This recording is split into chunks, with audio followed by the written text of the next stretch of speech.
যে ব্যক্তি ফজরের নামাজ লাগাতার পড়তে থাকবে, আল্লাহ তাআলা তার চেহারায় এমন একটা নূরের মায়া দান করবেন, শত্রু পর্যন্ত যার চেহারা দেখলে মায়া করতে বাধ্য হয়ে যাবে। সুবহানাল্লাহ। পাঁচ ওয়াক্ত নামাজের প্রথম ওয়াক্তর নাম, এই তো মাশাআল্লাহ, আরেকটু জোরে বলেন কি? তারপরেরটা, তারপরেরটা, তারপরেরটা, তারপরেরটা, এশারের পরে ফজর, এশারের পরে ফজর, পাঁচটা ওয়াক্ত। এবার বলেন ডেইলি সারা দিনে রাতে মিলে কয় ঘন্টা? 24 ঘন্টা। কয় ঘন্টা ভাইয়া? 24 ঘন্টা। এবার আমি আপনাদেরকে বলছি, আপনারা মিলাবেন, তর্ক বিতর্ক নাম ইসলাম নয়, মহাব্বতের নাম ইসলাম। ফজরের নামাজটা আপনি পড়লেন, জোহর পড়লেন, আসর পড়লেন, মাগরিব পড়লেন, এশা পড়লেন। বুঝার জন্য শুক্রবারটাকে একটু বাছাই করে নিচ্ছি। শুক্রবারে জুমার নামাজ এখানে আদায় করার পরে ঘরের মধ্যে গিয়ে খাওয়া দাওয়া করে একটু বসতে না বসতে আবার আসরের আজান। শুনছেন নাকি শুনেন নাই? তার মানে আমাদের হায়াত তাড়াতাড়ি শেষ হয়ে যাচ্ছে, কারণ যে জুমা আজকে কাটিয়েছি সেটা আর কিয়ামত পর্যন্ত পাওয়ার কোনো সুযোগ নাই রে ভাই, নাই। ওই জুমা আর জীবনেও পাবো না। আজকের জুমা যারা মিস করেছেন আফসোস করেন নিজের উপরে, আজকের আসর যারা মিস করেছেন আফসোস করেন নিজের উপরে। হায়াত চলে যাবে, এই মসজিদ থেকে যাবে, হায়াত চলে যাবে, সব থেকে যাবে। আমাকে সবকিছু ছেড়ে কবরে চলে যেতে হবে। ইন্না লিল্লাহি ওয়া ইন্না ইলাইহি রাজিউনের আওয়াজ চতুর্দিক থেকে শোনা যাবে। কুল্লু নাফসিন যায়িকাতুল মউত যখন আমাকে আস্বাদন করতে হবে, আর নামাজ পড়ার টাইম পাবো না, চিৎকার করে চাইলো একটা সিজদা দেওয়ার টাইম পাবো না। কি আফসোস, কি আফসোস, কি আফসোস আমাদের জন্য। যারা আজকে কবরে শুয়ে আছে তারা রবের কাছে ফরিয়াদ করছে, মওলা একটা সুযোগ দাও, দুনিয়াতে গিয়ে একটা নামাজ পড়ে আসি, একটা সিজদা দিয়ে আসি।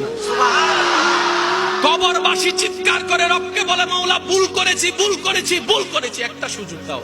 আবার দুনিয়ায় যাব, মওলা হাজার ব্যবসা থাকুক আমি নামাজ ছাড়বো না, হাজার চাকরি থাকুক আমি নামাজ ছাড়বো না, মওলা একটা সুযোগ দাও, একটা সুযোগ দাও, একটা সুযোগ দাও। মাটির নিচে যারা আছে তারা বলছে, আর মাটির উপর যারা আছে তারা বলছে, ভাই নামাজ তো পড়তে আই। একজনে বলে যে কিভাবে আসবো, আমার প্যান্ট তো ঠিক নাই, আমার প্যান্টও ঠিক নাই, আমার শরীর তো পাক নাই, আমার কাপড় তো পাক নাই। আরেকজনে বলে, আমি যদি নামাজে যাই দোকানটা এখন বন্ধ করে লসের টাকাটা কি তোর বাপে আমাকে আইনা দিবে? আরেকজনে বলে যে আমি যদি এখন নামাজের মধ্যে চলে যাই চাকরির তো 12টা বেজে যাবে। মাটির নিচে ওয়ালারা বলে যে সুযোগ দাও, একটা সিজদা দিব। আর মাটির উপরে যারা আছে তারা হাজার বার মুয়াজ্জিন ডাক দেয়, হাইয়া আলাস সালাহ, হাইয়া আলাল ফালাহ। কোনো খবর আফসোস আমাদের জন্য। আওয়াজ দিয়ে বলেন ঠিক কিনা? আফসোস আমাদের জন্য। এবার ইমানদার ভাইরা একটু খেয়াল করবেন, পিলার হচ্ছে নামাজ, পিলার হচ্ছে নামাজ।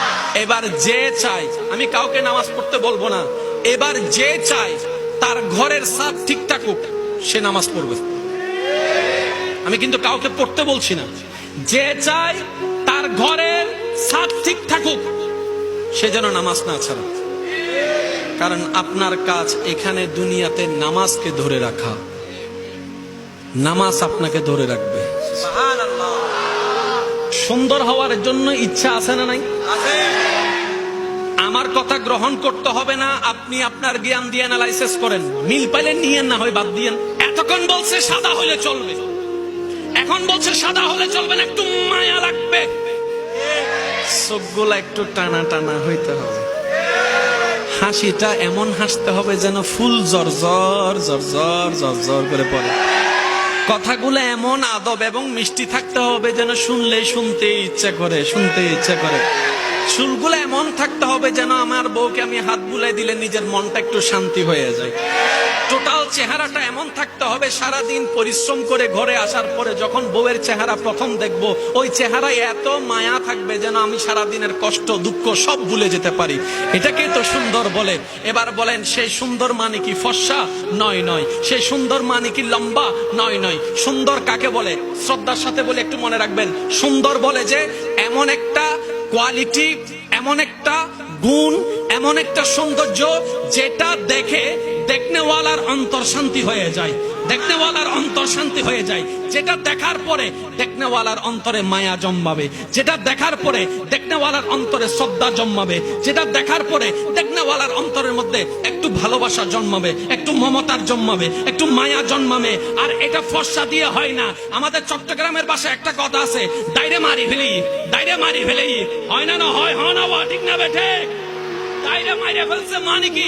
চেহারাটা একটু শ্যামলা, চেহারাটা একটু কালো, কিন্তু তার চেহারার দাগটা এমন মায়া লাগা যায়, মায়া লাগা যায়। রাগ উঠলো রাগ দেখাইতে পারি না, আঘাত করার ইচ্ছা থাকলো আঘাত করতে পারি না। যখন সে কান্না করে অন্তরটা ফেটে যায়, এমন মায়া লাগে। এই মায়াটা আসতে হয় রবের দরবার থেকে। চিৎকার দিয়ে বলেন না সুবহানাল্লাহ। নামাজ এমন একটা ইবাদত, একটু শ্রদ্ধার সাথে বলি শুনুন, নামাজ এমন একটা স্পেশাল ইবাদত যেটা শুধু আপনাকে জান্নাত পর্যন্ত পৌঁছাবে না। যে ব্যক্তি ফজরের নামাজ লাগাতার পড়তে থাকবে, আল্লাহ তাআলা তার চেহারায় এমন একটা নূরের মায়া দান করবেন, শত্রু পর্যন্ত যার চেহারা দেখলে মায়া করতে বাধ্য হয়ে যাবে। সুবহানাল্লাহ। এবার আসেন, যাদের থেকে সুন্দর হতে ইচ্ছা হয়, আমার একটা অনুরোধ, আল্লাহকে খুশি করার জন্য প্রত্যেকদিন ফজরের নামাজটা কন্টিনিউ করেন।